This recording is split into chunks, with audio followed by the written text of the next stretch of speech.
movie, and I just got done watching 2006's Saw 3, starring Baha Sumek, Tobin Bell, Shawnee Smith, Angus McFadden, and a guest spot by Donnie Wahlberg. This one, I've only seen once before. I don't think I saw it at the cinema. But the surprising thing to me is how much this follows on from the previous titles, specifically Saw 2, because you start out in the bathroom that Donnie Wahlberg's Eric Matthews was locked in, and you see him trying to figure out how to get out and stuff, and he ends up, instead of sawing his foot off, he like smashes his foot in so that he can then pull it out of chains. It feels like the problem is with this starting segment is it's essentially, it's only there to introduce like Costas Mandylor's oh my god, Hoffman, and to kind of clean up shop with Dina Mayer's Kerry, who's just randomly killed, and I was like, that felt pointless. Like I say, I think it was just a clean shop. But yeah, you have Matthews from the... But, I mean, as much as it feels like this, and I do wonder sometimes if this movie was intended to be the final, like, of a trilogy. That's how it feels like it ends. Unfortunately, you know, Lionsgate and that, you know, money, money, money. But before we get too much into my thoughts on the movie, basically, yeah, you have your whole segment at the beginning where you're seeing Matthews trapped in the bathroom and that.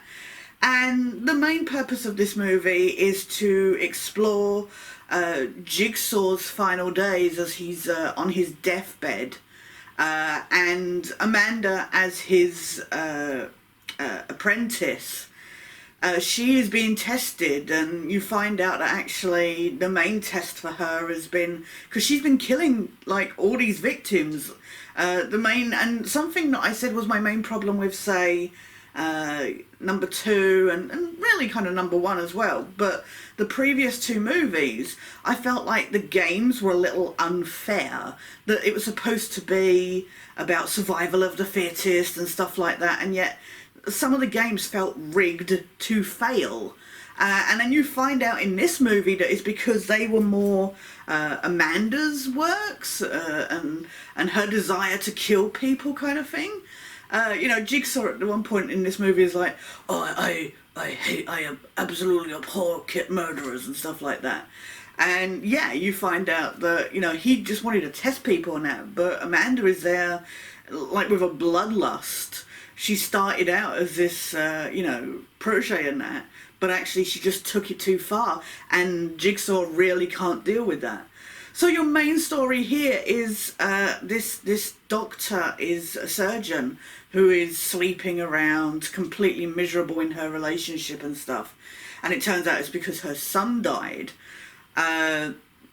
She gets captured and has an explosive collar on her, and she is supposed to keep Jigsaw alive long enough for this other character, Angus, played by Angus McFadden, Jeff, who you then, the twist finds out is he's the B story. So you've got the story of like the relationship between Jigsaw and Amanda, and they're trying to keep Jigsaw alive during this other B plot with Jeff, who is mourning the death of his son, who was killed in a hit-and-run accident. And, you know, he has been dying for vengeance on the person who did it and all the people that were involved in keeping this guy out of jail. And you're following him through these different tests, you know, while intercutting between the 2 stories.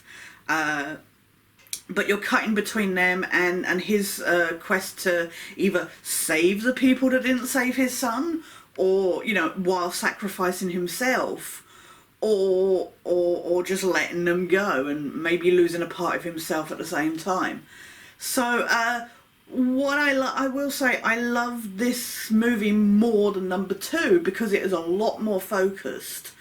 It feels like it's, you know, it pulls a lot on, I mean, you get flashbacks where you see, it feels a little contrived at times, where you're seeing Amanda's involvement with, say, the first movie, getting Adam and Dr. Gordon in the bathroom, and them getting all set up, and then my confusion over, say, Jigsaw's placement in the bathroom in the first movie. And I'm like, how did he lay there? And they use it, I don't know if it's because of the internet kind of going, what the hell? But they're like, no, it's fine. He injected himself with this muscle relaxant that would slow his heart. And I'm like, okay. Still seems a little off, but yeah, so they try to fill in some gaps, which is interesting for this movie, because like I say, it's... What fascinates me about this whole series of movies is how interconnected they are. Like, it's not even like, say something like Nightmare on Elm Street or something. You don't need to know that Freddy Krueger was a child molester or that was killed by the townspeople and stuff like that. He's just this boogeyman. Whereas in this series, Jigsaw, he builds this cult of people. And, even beyond his death, it continues on. But they're all interconnected from, you get introduced to these characters and then they'll turn up in the next movie and stuff like that. I just always, and I never feel like the filmmakers are like, oh, we need to appeal to new viewers. Because really, you don't have to, but it is a good idea to have seen the previous titles. So I do love that the movie is just like, no, we know who we're dealing with. We're dealing with people that have probably watched these previous movies inside and out. And they don't, try to slow the movie down with too much exposition in case you need to catch up. They're just like, well, this happened, just go check out the previous ones if you want to find out. So I do love that about this series. I know it gets super, super contrived, super, super complex, over the next few movies and that, especially with the stuff with Hoffman. But what I love, especially about these first three movies, is they don't talk down to you. But yeah, my favourite thing about this movie easily is that it's not bogged down with as many characters as number two was.